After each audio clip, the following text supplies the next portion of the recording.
Hey there everybody, this is another roleplay video for Dragonball Infinity. I am your roleplay admin Luke, and this isn't a typical roleplay update. This is I guess what I'm going to call a roleplay discussion video, and we're just going to talk about the system and some of the mechanics and some of the changes that I've been looking at for the system as a whole. Nothing that we talk about here is official yet. It's still under development. It still can be changed, but it's just things that I've gone ahead and made some edits to on the wiki, and things that you might be aware of, and things that I want to talk to you in the mud about, to see if it's a good direction or if it's something that we want to pursue, or whether it's something that I should back off of and maybe change back to how it was originally. Um, so, if you haven't gone ahead and looked at it, you should probably maybe pause the video and go look now. But there's a topic discussion on the roleplay discussion forums called Wiki Updates. Most of what we're going to talk about in the video involves what's there. The first thing is current events. I've gone ahead and updated the current events page, gotten rid of some of the old events that were in play, and sort of made it a little bit more compact. There is one thing missing though, since Balveroy is back and the Kanasa arc is back online. I need to edit that and add that to what's going on the current events. Besides that though, you may notice, besides the update to Nighello and what's going on with Ragnios, you may notice that there's something going on in Earth. A little bit mysterious, but there's some kind of guild, some sort of organization, a metahuman organization that's appearing on Earth and is robbing the EDF for whatever reason. They don't have a whole lot of information about it, and neither do you. It's something that I'm going to slowly develop.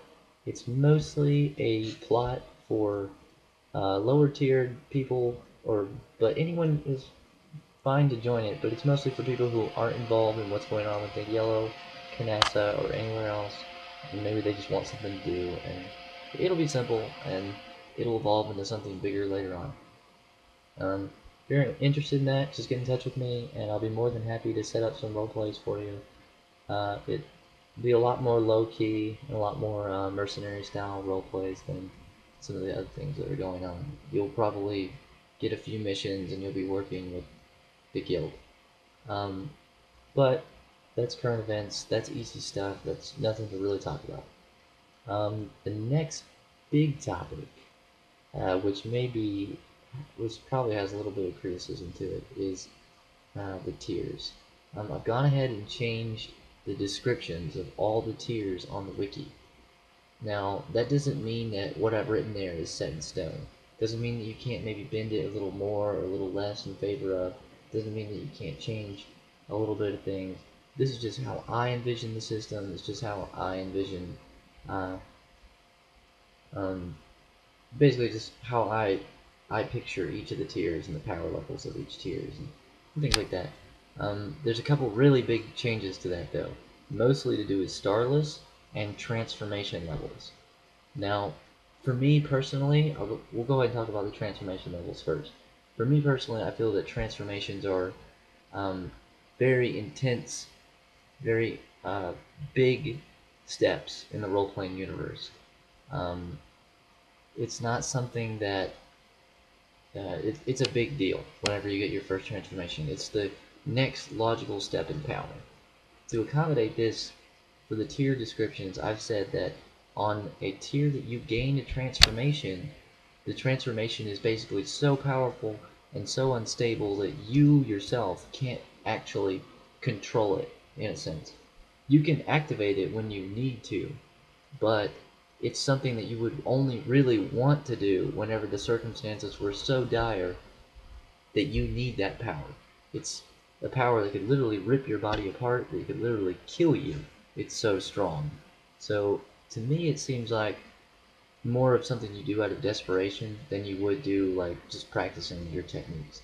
I don't really think that Goku sat there on Yardrat and went Super Saiyan 100 times in a row to see if he could eventually control that power. Which sounds a little bit strange because later on in the Hyperbolic Time Chamber, it's almost exactly what they do. But for lower tiers, things like Kaioken, King Kai tells Goku not to use the Kaioken technique unless he absolutely has to, because it's so devastating. It'll just rip his body apart. So that's sort of where I'm getting at, is mostly the Kaioken technique and how King Kai describes it. Um, but the tier after you gain a transformation, you gain mastery of that transformation, which is where it becomes so fluent that you can just turn it on and off like a light. Um, basically like the hyperbolic time chamber scenario. Um, but other than that, transformations like even in the show, things like Gohan going Super Saiyan 2, uh, even Super Saiyan 3 for Goku is so intense of a transformation. Yes, he can go into it when he wants, but it wastes so much energy that he doesn't even dare to use it when he's fighting Vegeta. So there's a lot of reasons not that I believe this is a canon, a change to be more towards the canon of Dragon Ball Z, but it might be something that you guys aren't interested in. Um, there's not a whole lot of battles where you need to transform anyway, but maybe if you guys think that it's an unnecessary clause that needs to be removed, I'll change it. But to me, that's just how it feels, and that's also so that when you do transform, people know that it means business. You know, you're literally either out to kill them or you're out to save your life or something. It's not something to just underestimate or to take lightly. If you transform, you do it because you really need to kick someone's ass. And excuse me, didn't mean to curse there. Um, Besides that, the next big change is T0. A lot of people for a long time talked about Tier 0 just being kind of boring. It's not very dynamic. They themselves don't enjoy it. They don't think that it's Dragon Ball Z. They want laser beams. They want flying. They want all this. Uh, I've gone ahead and changed it in the wiki and tried to make it as dynamic as I can without it being energy. It's basically you now are tier 1, slightly below tier 1, but you just haven't unlocked energy. You actually have it, you just don't have it unlocked. As in, you can't readily draw it out from your body, you can't use it on your own, but you're still a little bit superhuman, like maybe able to lift up a car, maybe able to, you know, do some things that beforehand it didn't. It beforehand when we compared it to Hercule, I feel that that hurt everyone's aspirations of the tier.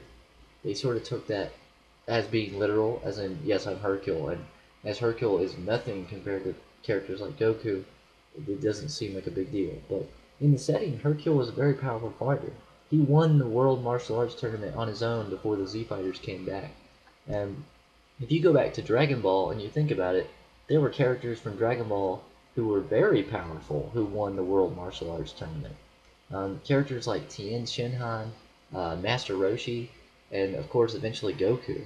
So I mean, and even the minor characters who appear in the series in the early parts of Dragon Ball, like the man with the turban who could jump up really high and hit hit them, or even Garen, the dragon person.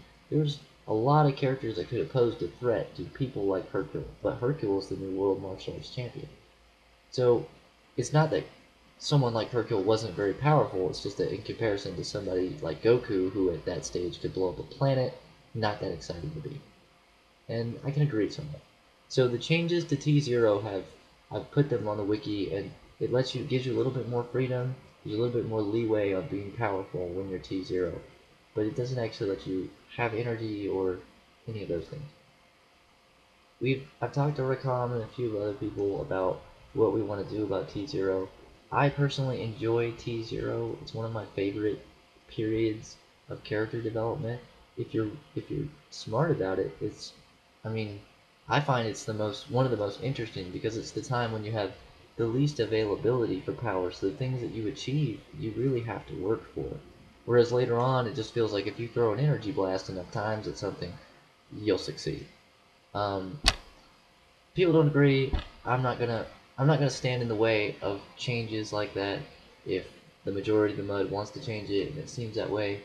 I do think, however, that we're waiting for I don't want to say this word. I don't want to give anybody any sort of ideas. There's probably no hope of seeing this in a year, maybe 2 years, but maybe a player wipe. If it ever happened, that's when we would most likely consider removing T0 completely. Um, I would be willing to make it optional, or there's a lot of things I'd be willing to do. It's not something that I want to get rid of, but if But if it would benefit the mud as a whole, if you could just sort of ignore it, then you know, whatever. Um, we'll talk more in depth about that. That's a much bigger topic. I don't have a lot of video time for that, but something to keep in mind and something that we can discuss at much greater length on the forums. Um, Besides that, the only other changes that I made were to the freebies, the free techniques that you gain per tier. Um, Mostly all the non-combat tier techniques like sense, fly, have been reduced to their tiers. You get them at much earlier tiers, and I felt this was to help, um, you know, because T0 is boring. You know, as soon as you come to T1, you learn to sense energy, which makes sense. And I even added a free energy ball technique, which I felt is very in the setting. You know, I think that you would just eventually learn how to shoot an energy ball, and it would be super weak, but in comparison to a regular technique or regular blast, but something you could just do for role-playing purposes. If, for instance, you had no other reaction to something. Um, the energy ball technique there's actually a T0 version of it given to you at tier 2 or tier 1, and it's basically just like a ranged physical punch, a full power physical punch, and then the next level of it is just a very small explosive blast behind it. Very minor, very tiny, very minor things. Um, I'm running out of time here, but that's basically what the changes to the wiki have been. Please, please, please go to the roleplay discussion board, look at the topic, and respond to it, because I can't make changes and I can't give you guys what you want if you don't tell me what you want. So, anyway, I'm Luke. I'll see you on the chat channel.